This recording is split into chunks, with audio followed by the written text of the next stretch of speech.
Kata Allah, dan ketahuilah bahwa Allah sangat keras siksaannya. Kalau kalian tunggu bencana itu baru datang, baru mau sadar, maka hati-hati. Siksaan Allah keras. Nanti kita akan jelaskan bagaimana caranya supaya tidak terjadi itu. Sebenarnya bisa tidak terjadi. Banjir, bencana, tsunami, apalah, longsor, bisa tidak terjadi. Dan itu ada kiat-kiatnya supaya tidak terjadi. Assalamualaikum warahmatullahi wabarakatuh. Alhamdulillah, tidak pernah lisan kita berhenti memuji Sang Pencipta Allah, satu-satunya zat yang telah menciptakan, memiliki, mengurus semua yang di langit, semua yang di bumi, dan semua yang di kedalaman lautan, tanpa terkecuali, terjangkau atau tidak terjangkau oleh mata kita sebagai makhluk manusia. Zat yang maha hidup, maha berdiri sendiri, maha kuat, maha bijaksana, maha adil, tidak beranak dan tidak diperanakkan, dan tidak ada sekutu bersamanya dalam setiap kegiatannya. Dia dengan kemahasempurnaannya dan kemahamurahannya telah menggantungkan segala kebutuhan kita untuk roda kehidupan di muka bumi ini dengan memuji namanya Alhamdulillah. Maka sangat wajar kalau kita selalu mengucapkan kalimat ini. Selanjutnya kita panjatkan salam hormat kita penuh dengan cinta dan rindu pada manusia terbaik, manusia yang telah diutus oleh Sang Pencipta Allah kepada kita semua, tanpa mengenal batas negara, suku, bahasa. Manusia yang telah disempurnakan jalur nasabnya, fisiknya dan akhlaknya, juga ilmunya oleh Sang Pencipta Allah, dan dijadikan dia sebagai penutup para utusan, Rasul. Siapapun yang menjadikan manusia terbaik ini sebagai suri tauladannya, dipastikan dia akan bahagia, tentram hidupnya, dan dia pasti akan menang dari musuh-musuhnya, juga mendapatkan solusi terbaik dari setiap permasalahan di muka bumi ini. Karena memang itu semua tergambarkan dalam kehidupan manusia terbaik ini. Mengucapkan satu kali saja salam hormat kepadanya akan dibalas oleh Sang Pencipta Allah dalam waktu yang bersamaan langsung 10 kali tambahan rahmat. Dan makna rahmat adalah karunia. Diberkahi umurnya, dipenuhi kebutuhannya, rezekinya, diberkahi keturunannya, diberikan jalan keluar dari setiap permasalahan. Itu makna rahmat. Siapapun yang mengucapkan satu kali saja salam hormat kepada manusia terbaik ini akan dibalas oleh Sang Pencipta Allah 10 kali tambahan rahmat. Maka sangat wajar kalau kita selalu mengucapkan salawat dan taslim kepada Nabi besar Muhammad sallallahu wa ala alihi wa sahbihi wasallam. Pertama-tama tentu kami secara pribadi mohon maaf kepada Bapak Ibu sekalian atas keterlambatan tadi, tapi insya Allah menunggu di majelis ini tetap dicatat pahala oleh Allah Subhanahu wa Ta'ala. Karena memang kondisi kami yang masih baru beberapa hari di sini masih belum bisa 100% adaptasi dengan waktu. Ya, jadi kami pada malam hari memang tidak bisa tertidur di sini. Ya, jadi tidurnya biasanya di pagi. Tadi saya tidurnya setengah 10 pagi. Ya, jadi baru 1 jam tidur sudah harus saya jalan gitu. Tapi alhamdulillah Allah memberikan kemudahan semuanya. Mudah-mudahan Bapak Ibu bisa maklumi masalah itu. Melihat kondisi sekarang ya di Houston ini, saya mendengar bahwasanya ada barusan saja terjadi musibah ya, tentang badai dan banyak rumah-rumah yang tenggelam. Dan hampir semuanya kalau tidak salah selama 5 hari ya merasakan masalah ini. Bahkan juga ada di antara saudara-saudara kita orang Indonesia yang tertimpa juga itu. Terlepas daripada itu juga kondisi sekarang umat Islam lagi bersedih melihat keadaan saudara-saudara kita di berbagai negara seperti di Syria, di Yaman, di Irak, di Myanmar. Terutama di Myanmar dalam hari-hari sekarang ini sangat luar biasa gitu. Musibah yang luar biasa, bukan hal yang kecil. Saya tidak bisa berpikir bagaimana ada manusia seperti mereka-mereka itu. Manusia membantai manusia yang lain dengan beringasnya, dengan memerkosa perempuan, membunuhnya di depan suaminya, anak-anak kecil. Terlebih lagi mereka satu ras lagi, artinya sama mukanya, sama kulitnya ya. Tapi subhanallah kebencian terhadap orang yang beriman kepada Allah ini ada saja. Dan Allah SWT mengatakan dalam Al-Quran itu, A'udzu billahi minasyaitonir rajim wa ma nakamu minhum illa an yu'minu billahil azizil hamid. Itu semua mereka tidak lakukan kecuali hanya karena orang-orang ini beriman kepada Zat yang Maha Mulia dan Maha Terpuji. Tentu saja pada kesempatan ini kita akan membahas panjang lebar tentang mutiara, cobaan dan musibah. Ya. Dan insya Allah kita akan coba datangkan dengan izin Allah dalil-dalil Al-Quran dan Sunnah Nabi SAW bagaimana memahami tentang cobaan dan musibah, atau bahasa lainnya musibah juga bencana. Ya. Serta mutiara apa yang bisa kita ambil dari kejadian-kejadian seperti ini. Juga masuk di dalamnya apa yang harus kita lakukan sebagai orang-orang yang tertimpa dan juga orang yang sedang tidak tertimpa. Pertama sekali, Bapak Ibu sekalian, tentu saya berharap nanti bisa dibuka Al-Quran, nanti ada Al-Quran terjemahan, ya. Sebab banyak sekali ayat yang akan kita tadabburi nantinya. Namun sebelumnya kita akan menjelaskan dulu tentang masalah makna judul kita ini, mutiara, cobaan dan bencana atau musibah. Kalau mutiara sebenarnya ini pilihan kalimat saya, karena biasanya mutiara itu tersimpan, ya. Sebagaimana kita tahu di dalam air, bahkan di dalam kerang, dan di dalam tubuh hewan ini atau batok daripada hewan ini tersimpan dan dia sangat bersih. Kemudian juga kalau manusia mengambilnya dijadikan sebagai sebuah perhiasan yang menakjubkan, maka makna itu yang mungkin kita akan ambil, artinya sebuah pelajaran yang sangat mahal yang diambil. Sementara cobaan dan bencana dalam bahasa kita pun, bahasa Indonesia, ada perbedaan. Kalau cobaan, Bapak Ibu sekalian, itu sifatnya Allah menimpahkan kepada individu, baik itu muslim atau non muslim, namanya cobaan, tapi sifatnya individu. Seperti misalnya kita sakit, lapar, haus, ya. Kemudian kehilangan orang yang kita cintai, ya. Sifatnya datang kepada individu. Orang utang nggak bayar, ya. Ini namanya cobaan. Orang bisnis bangkrut, ya, diganggu oleh orang, ini semua namanya cobaan. Dan ini akan datang kepada orang beriman dan orang-orang fasik juga kafir. Kalau orang fasik maksudnya muslim yang masih banyak dosanya, ya, dinamakan dengan fasik.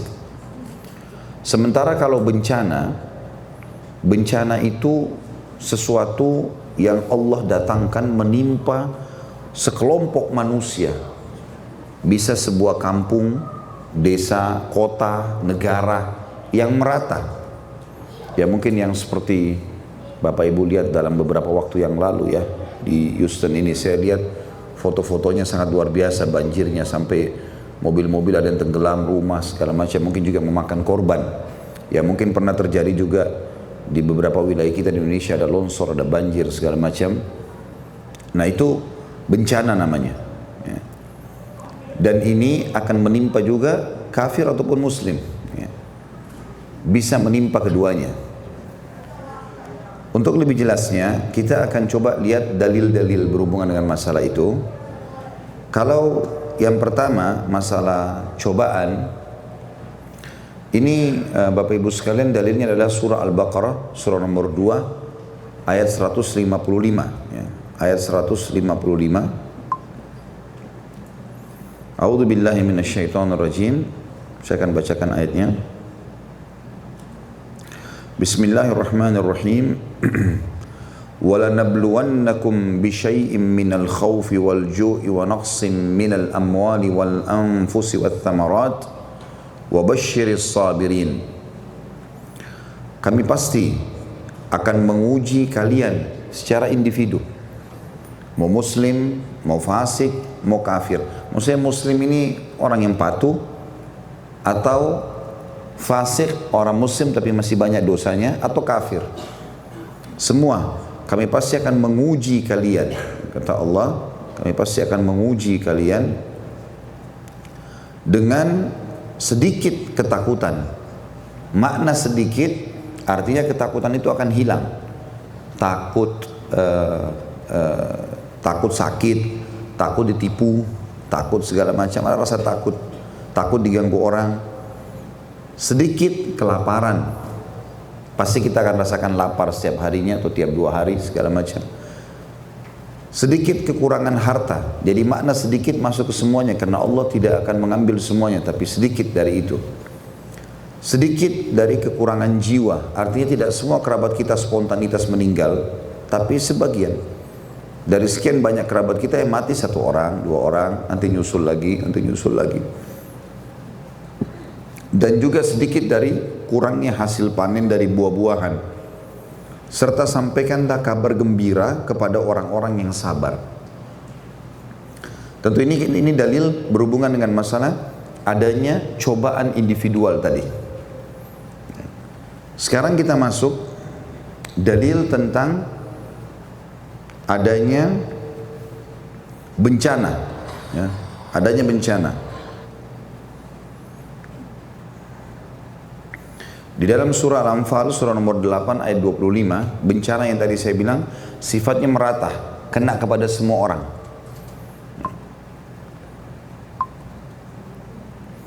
Dalam surah Al-Anfal, surah nomor 8, A'udzu billahi minasyaitonir rajim.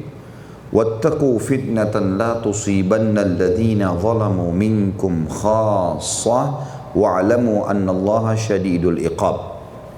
Dan peliharalah diri kalian dari siksaan yang tidak hanya menimpa orang-orang yang zalim saja di antara kalian. Kalau sudah datang banjir itu, sudah datang bencana itu, bukan cuma orang yang zalim yang kena, tapi semuanya kena. Kata Allah, dan ketahuilah bahwa Allah sangat keras siksaannya. Kalau kalian tunggu bencana itu baru datang, baru mau sadar, maka hati-hati. Siksaan Allah keras. Nanti kita akan jelaskan bagaimana caranya supaya tidak terjadi itu. Sebenarnya bisa tidak terjadi. Banjir, bencana, tsunami, apalah, longsor, bisa tidak terjadi. Dan itu ada kiat-kiatnya supaya tidak terjadi. Kita akan mulai dulu Bapak Ibu sekalian di yang kedua tadi, masalah bencana dulu, yang merata. Ya. Apa kira-kira sebabnya? Dan kita kalau punya masalah apa saja Bapak Ibu hadapi, Bapak Ibu coba mencari tahu apa sebabnya. Kalau kita tahu sebabnya dan kita perbaiki dari sebab itu, kita akan lebih mudah untuk mendapatkan jalan keluar. Misal, Bapak Ibu tahu perut saya sakit karena lapar, tahu sebabnya lapar. Lalu kita makan, laparnya selesai. Misal kita tahu udara panas, sebabnya karena AC belum menyala, kita nyalakan AC-nya. Ya. Perut kita mules misalnya, sebabnya adalah saya ingin buang air, maka saya ke WC, clear, selesai. Maka kalau kita punya masalah apapun, cari sebabnya. Inti permasalahan apa, perbaikin dari situ, selesai. Kita nggak usah misalnya membongkar seluruh ruangan ini hanya karena mencari tahu kenapa satu lampu tidak menyala. Kita cukup mencari mana sumber permasalahan. Oh, lampu di ujung sana yang tidak menyala, atau AC yang sebelah sana tidak menyala. Maka kita coba ke titik itu, kemudian kita perbaiki, akan selesai sebenarnya masalahnya. Jadi mengetahui sebab permasalahan itu sangat penting. Sebab datangnya bencana ada beberapa. Dan ini kalau kita hindari tidak akan terjadi Bapak Ibu sekalian. Ya. Ada satu ayat Al-Quran, bukan satu, ada 2 ayat sebenarnya ya. Kalau saya tidak salah itu disebutkan di dalam surah Al-Qasas. Coba Bapak Ibu buka dulu surah Al-Qasas, surah nomor 28. Ayatnya 59 kalau saya tidak salah, 59 ya. Sudah dilihat? Al-Qasas 28 ayat 59. Saya bacakan, a'udzubillahi minasyaitonirrajim. Wa ma kana rabbuka muhlikal qura hatta yab'atsa fi ummiha rasulan yatlu 'alaihim ayatina wa ma kunna muhlikil qura illa wa ahluha zalimun. Ini kalimat rahasia harus dijaga. Kalau mau supaya Bapak Ibu tidak kena bencana merata, kata kuncinya di sini kata Allah, dan Tuhanmu hai Muhammad tidak akan membinasakan negeri-negeri sebelum dia mengutus seorang rasul di ibu kotanya yang membacakan ayat-ayat kami kepada mereka. Artinya harus datang dulu di sana utusan, pemberi peringatan, nggak boleh loh, ini haram, dan seterusnya, menjelaskan hukum Allah. Kalau mereka tidak mau dengar, maka Allah bilang, dan tidak pernah pula kami membinasakan penduduk negeri kecuali penduduknya melakukan apa? Kezaliman. Artinya kezaliman itu dosa yang merata. Dosa yang merata. Allah tidak akan membinasakan negeri, ya, tidak datang bencana merata kecuali ada masalah, ya, kecuali ada masalah. Kalau tidak salah saya sempat berbicara dengan beberapa teman-teman di Houston ini, sebenarnya inti awalnya dari mana? Ada yang membahasakan ke saya kalau tidak salah dari sekitar pantai, ya. Mungkin Bapak Ibu sudah tahu keadaan pantai seperti apa. Maka bencana-bencana yang datang ini disebabkan karena ada sebuah masalah yang merata. Boleh saja manusia mengatakan, oh ini secara ilmiah seperti ini, penguapan air misalnya, kemudian meratahlah, ada angin dari barat, dari timur, dari utara, itu teori manusia. Tapi secara agama kita sudah disampaikan, karena yang menciptakan langit dan bumi dan apapun sistem yang ada atau mekanisme yang ada di dalam itu Allah. Allah lebih tahu semuanya, ya. Jadi makna ayat tadi itu penting sekali. Dalam surah Al-Qasas menceritakan Allah tidak akan membinasakan negeri kecuali penduduknya zalim, melakukan pelanggaran-pelanggaran agama dan merata. Hampir semuanya orang melakukan itu. Baik, kita masuk ke sebab pertama Bapak Ibu sekalian. Sebab pertama dari terjadinya bencana, penolakan terhadap Rasul. Penolakan terhadap Rasul atau utusan Allah. Tentu kalau zaman sekarang yang penolakan terhadap Nabi Muhammad alaihissalam, karena beliau Rasul terakhir. Allah sebutkan dalam surah Yunus, surah nomor 10, ayatnya ayat 13. Surah Yunus, surah nomor 10, ayat 13. A'udzu billahi minasyaitonir rajim. وَلَقَدْ أَهْلَكْنَا الْقُرُونَ مِنْ قَبْلِهِمْ لَمَّا ظَلَمُوا وَجَاءَتْهُمْ رُسُلُهُمْ بِالْبَيِّنَاتِ وَمَا كَانُوا لِيُؤْمِنُوا كَذَلِكَ نَجْزِي الْقَوْمَ الْمُجْرِمِينَ. Dan sungguh kata Allah, sudah dibuka semuanya? Dan sungguh kami telah membinasakan umat-umat sebelum kalian karena mereka berbuat zalim. Pada saat Fir'aun mengajak kaumnya semua kufur kepada Musa alaihissalam, Allah binasakan. Seluruh pasukannya Fir'aun tidak terkecuali, jumlahnya ratusan ribu orang, ditenggelamkan oleh Allah subhanahu wa ta'ala di sungai atau di Laut Merah, dan Fir'aun dikekalkan jasadnya untuk menjadi pelajaran.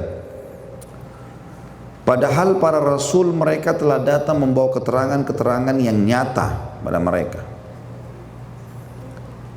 Tetapi mereka sama sekali tidak mau beriman. Demikianlah kami memberi balasan kepada orang-orang yang berbuat dosa. Jadi jelas saksi bahasan adalah kami telah membinasakan umat-umat sebelum kalian ketika mereka berbuat zalim. Apa kezaliman mereka? Rasul-rasul telah datang kepada mereka membawa keterangan-keterangan yang nyata, tapi mereka sama sekali tidak mau beriman.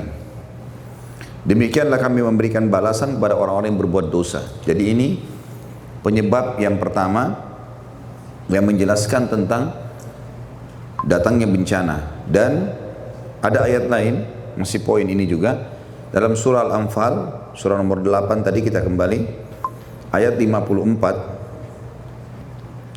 Allah menceritakan misalnya tadi tentang Fir'aun yang saya bilang itu ya. Al-Anfal surah nomor 8 ayat 54. A'udzu billahi minasyaitonir rajim. Kada'bi ali fir'auna walladzina min qablihim kadzdzabu biayati rabbihim fa ahlaknahum bidzunubihim wa agraqna ala fir'aun wa kullun kanu zalimin. Perhatikan baik-baik terjemahannya. Keadaan mereka umat-umat yang Allah akan binasakan, siapapun yang melakukan sama akan datang akibat yang sama. Jadi kita lihat Bapak Ibu sekalian, keadaan umat-umat sebelum kita seperti umatnya, seperti Fir'aun, umatnya Nabi Musa alaihissalam, seperti Namrud, umatnya Nabi Ibrahim alaihissalam, seperti kaum Sodom, umatnya Nabi Lut alaihissalam, seperti kaum Thamud, umatnya Nabi Saleh alaihissalam, seperti kaum Hud, kaum Ad, kaumnya Nabi Hud alaihissalam. Ini semua Bapak Ibu sekalian, sampai sekarang tempat-tempat tinggal mereka bisa kita lihat, bisa kita saksikan. Ya, Bapak Ibu kalau ketik sekarang di Google apa yang tidak bisa didapatkan tentang foto-foto kaum Samud, ya, atau kaum Sodom, ya, kaum Ad, apalah ya, Namrud, peninggalan kerajaan Namrud, piramida, peninggalan Fir'aun, ada semuanya. Allah SWT berikan keadaan mereka, orang-orang yang mengikuti umat-umat ini yang binasa, yang Allah binasakan karena kekafiran, siapapun yang ikuti akan sama akibatnya, akan sama. Yang mengikuti para nabi, beriman kepada Allah, sebagaimana para nabi dan pengikut berimannya selamat, Musa dan pengikutnya selamat, Ibrahim AS dan pengikutnya selamat, Nuh dengan yang beriman selamat, ya, Saleh yang beriman selamat, ya, Hud dengan yang beriman selamat, Lut yang beriman dan yang beriman beliau selamat. Ini semua akan sama akibatnya. Kata Allah, keadaan mereka serupa dengan keadaan pengikut Fir'aun dan orang-orang yang sebelum mereka. Mereka mendustakan ayat-ayat Tuhannya, maka kami membinasakan mereka disebabkan dosa-dosanya. Dan kami tenggelamkan Fir'aun dan pengikut-pengikutnya karena mereka adalah orang-orang zalim. Perhatikan di sini jelas sekali firman Allah Subhanahu wa taala kalau bencana itu disebabkan justru karena banyaknya pelanggaran-pelanggaran yang dilakukan, ya, dan merata itu sifatnya, merata, ya. Kita pindah juga surah Muhammad, surah nomor 47 ayat 13. Surah nomor 47 ayat 13. A'udzu billahi minasyaitonir rajim. Wa ka'ayyim min qaryatin hiya ashaddu quwwatan min qaryatika allati akhrajatka ahlaknahum fala nasira lahum. Waktu baginda Nabi Muhammad sallallahu alaihi wasallam diusir dari Mekah, artinya waktu mau dibunuh, kemudian akhirnya beliau hijrah ke Madinah, maka Allah SWT menurunkan ayat ini, dan betapa banyak negeri yang penduduknya lebih kuat dari penduduk negerimu hai Muhammad, maksudnya Mekah, yang telah mengusirmu itu, kami telah membinasakan mereka, maka tidak seorang pun yang menolong mereka, tidak seorang pun. Dan saya sarankan sebentar Bapak Ibu sekali lagi dibuka ya tentang peninggalan-peninggalan situs, ya, dilihat lagi kembali peninggalan Fir'aun, peninggalan Namrud, peninggalan kaum Sodom, ya, peninggalan kaum Thamud yang di Madain Saleh di Saudi. Lihat peninggalan-peninggalan mereka, bagaimana masih ada tempat-tempat tinggal mereka. Dan ini semua pelajaran yang sangat luar biasa yang harus kita ambil pelajaran Bapak Ibu sekalian. Kemudian surah Asy-Syu'ara, masih di poin pertama, penolakan terhadap para rasul. Dalam surah Asy-Syu'ara, surah nomor 26 ayat 139. Sudah? A'udzubillahi minasyaitonirrajim. Ini tentang kaum Hud, ya. Kaumnya Nabi Hud, namanya kaum Ad. A'udzubillahi minasyaitonirrajim. Fakadzabuhu fa ahlaknahum inna fi dzalika laayah wa ma kana aktsaruhum mu'minin. Maka mereka mendustakan Hud itu, kaum Ad. Lalu kami binasakan mereka. Sesungguhnya pada mereka itu benar-benar terdapat tanda-tanda kekuasaan Allah, tapi kebanyakan mereka tidak mau beriman. Itu tadi poin pertama tentang penolakan terhadap Rasul, ya. Penolakan terhadap Rasul dan banyaknya orang-orang yang melakukan ini. Kata ulama ada dua makna penolakan Rasul. Penolakan secara umum yang sifatnya kekufuran. Jadi misalnya orang yang kufur, misalnya risalah Nabi Muhammad SAW, kufur, sudahlah, enggak ada Muhammad itu, bukan Nabi. Maka ini sudah cukup membuka, kalau ini merata hampir semua masyarakat meyakini itu, ya, dan sudah sampai kepada mereka para da'i-da'i, sampai kepada mereka dari media, bagaimana keterangan tentang yang risalah yang dibawa Nabi Muhammad SAW, maka sudah ada hujjah atas mereka, atau argumentasi sudah sampai atas mereka. Dan ini tentu banyak sekali, ya, di negara-negara non muslim yang menolak Nabi Muhammad SAW, terbukti mereka tidak mau beriman, ya. Yang kedua adalah kaum muslimin tapi mereka menolak risalah Nabi Muhammad SAW. Artinya mereka mau menerima apa yang mereka suka, mereka tidak mau menerima apa yang mereka tidak suka. Ya. Ada di antara muslimin begitu. Ya. Dan ini kalau merata, maka bisa mendatangkan bencana. Apa yang mereka suka, mereka terima. Apa yang mereka tidak suka, ditolak. Bahkan tidak sedikit di antara kaum muslimin, semoga Allah kasih hidayah, yang berusaha menggerogoti dan mengolok-olok sunnah-sunnah Nabi SAW. Banyak sekali begitu. Misal laki-laki disunnahkan berjenggot. Baik, kalau dia tidak mau berjenggot, jangan dia olok-olok. Karena kalau dia olok-olok itu sunnah Nabi SAW, tidak boleh. Perintah Allah, wahyu dari langit. Kata Nabi SAW, lebatkan jenggot kalian, potonglah kumis kalian, dan bertolak belakanglah dengan orang-orang majus, penyembah api. Dan dikatakan Nabi SAW kalau baca Al-Quran, kalau lagi baca Al-Quran menghadap kiblat, maka para sahabat bisa melihat jenggot beliau dari belakang karena lebatnya.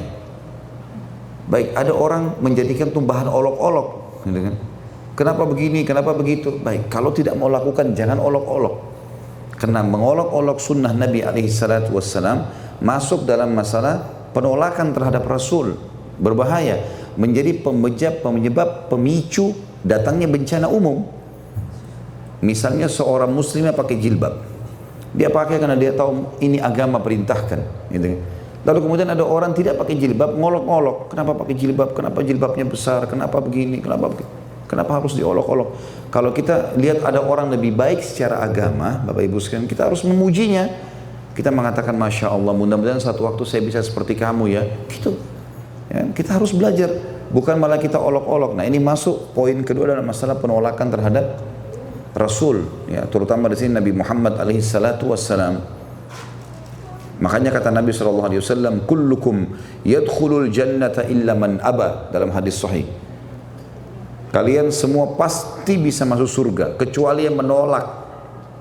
Kata para sahabat, wa may ya'ba ya Rasulullah, siapa orang yang menolak masuk surga wahai utusan Allah? Kata Nabi SAW, man ata'ani dakhalal jannah wa man asani faqad aba. Siapa yang mau menerima semua perintahku, suka atau tidak suka, sunnah atau wajib, dan meninggalkan laranganku, haram atau makruh, maka dia mau masuk surga. Dan siapa yang menolak itu, memilah-milah, gitu kan, maka berarti dia menolak untuk masuk surga. Karena Rasulullah SAW tidak diutus kecuali untuk menyampaikan kepada kita wahyu dari langit. Dan Islam, agama ini adalah panduan hidup, bukan pilihan, tapi memang harus, kewajiban. Baik, kita masuk ke penyebab yang kedua. Tentu contoh-contoh penolakan terhadap Rasul saya tadi kasih garis besarnya. Ini mungkin Bapak Ibu bisa tarik dalam segala lini kehidupan kita. Ya, banyaknya penolakan terhadap penyampaian baginda Nabi SAW. Kalau kita lihat kehidupan para sahabat, Bapak Ibu sekalian, luar biasa mereka. Sampai para sahabat itu menunggu di depan rumah Nabi SAW. Lihat, begitu Nabi keluar, apalagi ini penyampaiannya, langsung diamalkan, langsung diamalkan. Apa yang dilarang ditinggalkan semua. Betul-betul dijadikan ini panduan hidup, bukan pilihan. Sebagaimana nanti kita akan jelaskan insya Allah di materi kita yang akan datang, kita akan membahas tentang sempurnanya dan indahnya Islam itu. Penyebab yang kedua datangnya bencana adalah meratahnya dosa besar. Meratahnya dosa besar. Kalau tadi yang pertama penolakan terhadap Rasul, baik itu perintah tidak dikerjakan ataupun larangan dilanggar. Ini dalilnya dalam surah Al-An'am, surah nomor 6 ayat 6. Surah nomor 6 ayat 6. A'udzu billahi minasyaitonir rajim. Al-An'am surah nomor 6 ayat 6. Alam yarau kam ahlakna min qablihim min qarnin makkannahum fil ardi ma lam numakkin lakum wa arsalna as-samaa'a 'alaihim midrara wa ja'alna al-anhara tajri min tahtihim fa ahlaknahum bidhunubihim wa ansha'na min ba'dihim qarnan akharin. Kata Allah, tidakkah mereka itu memperhatikan berapa banyak generasi berarti dari turun-temurun, ya, sebelum mereka yang telah kami binasakan. Sebelum kita ini banyak sekali orang yang sudah Allah binasakan. Padahal generasi itu telah kami teguhkan kedudukan mereka di muka bumi. Mereka lebih gagah, lebih cantik, lebih pintar, lebih kaya, banyak. Fir'aun itu tinggi, besar, putih, gagah, keturunannya banyak, kaya raya, pasukannya tidak pernah kalah dalam peperangan, menguasai setengah dunia. Apa yang Fir'aun tidak miliki? Allah teguhkan di muka bumi dikasih, yaitu keteguhan yang belum pernah kami berikan kepada kalian. Kami curahkan hujan yang lebat untuk mereka dan kami jadikan sungai-sungai mengalir di bawah mereka. Kemudian kami binasakan mereka. Kenapa? Karena dosa-dosa mereka sendiri. Dosa-dosa besar merata. Zina merata, riba merata, bohong merata, penipuan merata, semua merata. Dan kami ciptakan setelah kami binasakan mereka itu generasi yang baru. Jadi saksi bahasan kita, Allah binasakan juga di sini penyebab karena dosa besar merata, ya. Kemudian juga dalam surah Isra, surah nomor 17, ayat 17. Ya, ini mudah dihafal. Surah 17 ayat 17. A'udzubillahi minasyaitonirrajim. Wa kam ahlakna minal quruni min ba'di Nuh wa kafa bi rabbika bidzunubi ibadi khabiran basira.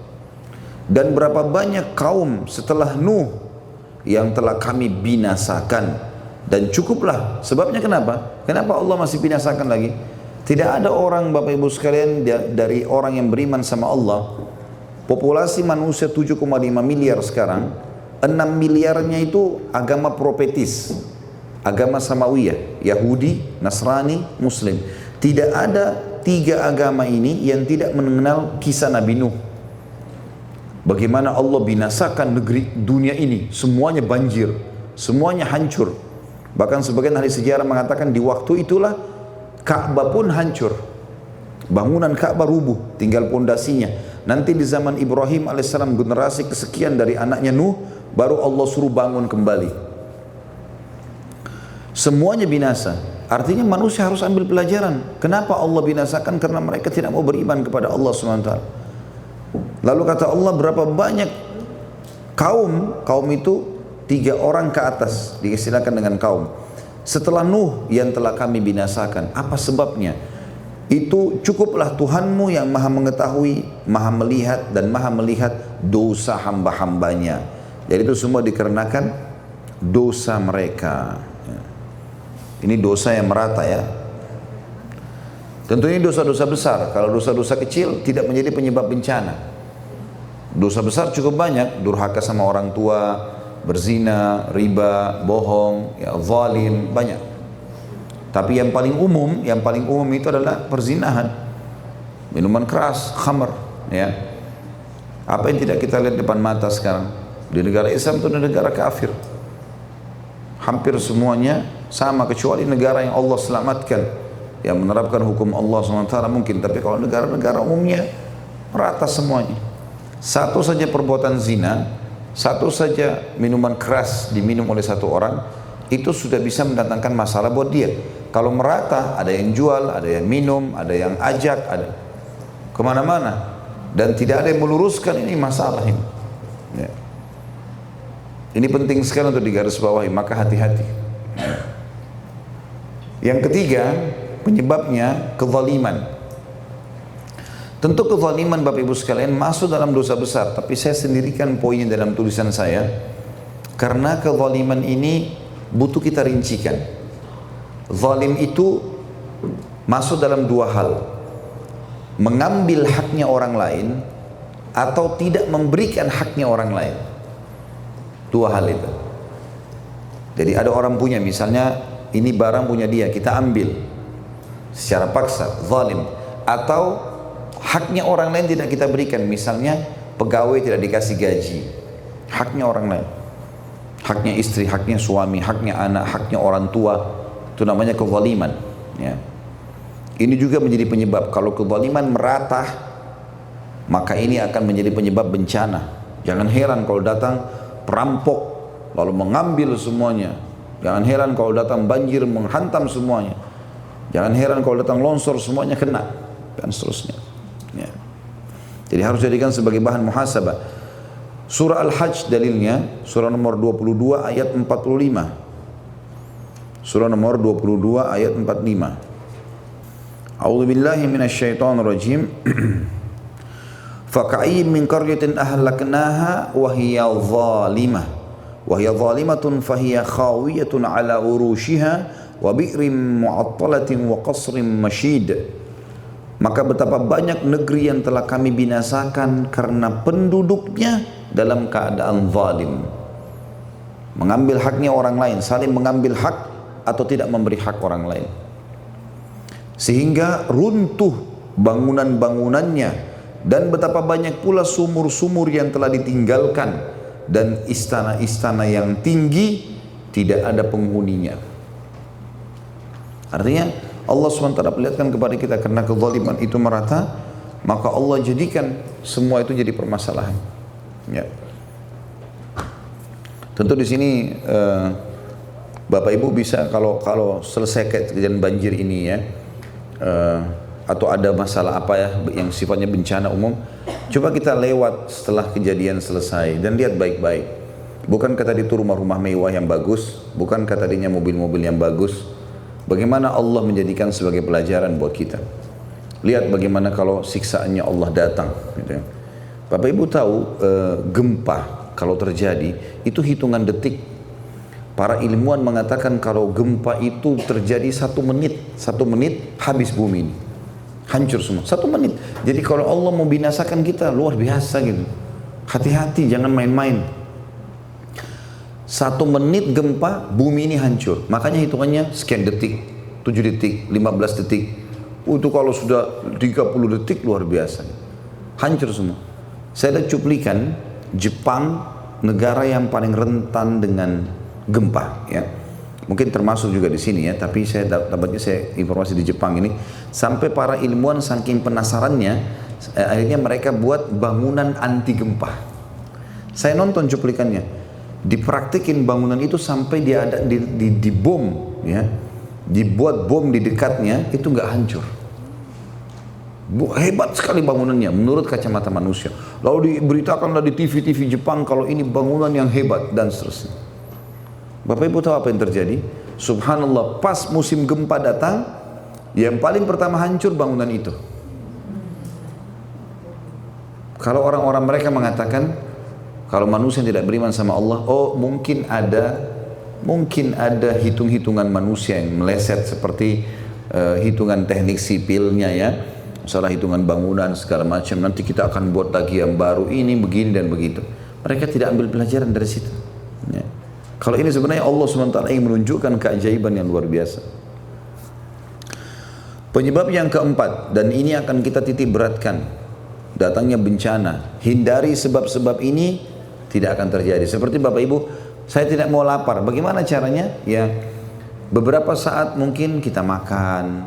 Oh sudah ada bekal, sebelum keluar sarapan. Oh ada isi perutnya. Laparnya kan tidak ada.